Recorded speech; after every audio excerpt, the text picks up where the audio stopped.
Hello everyone, this is Mel Marquez with you. Today, I'm going to show you nail shaping in a close-up view.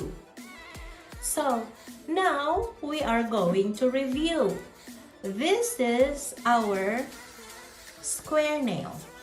Square nail, like we said earlier, just file across the free edge straight, yeah? And this is our square oval. Square oval is basically a square but without the sides. Okay? So, that is your square oval.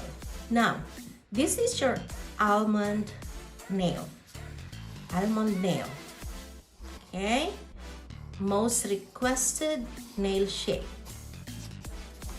And this is the stiletto nail.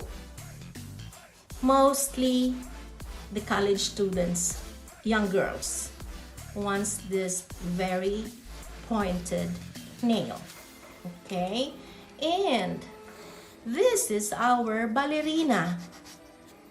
Okay? Ballerina, or we call it coffin. So these are the 5 common nail shapes that your client requests in the beauty salon.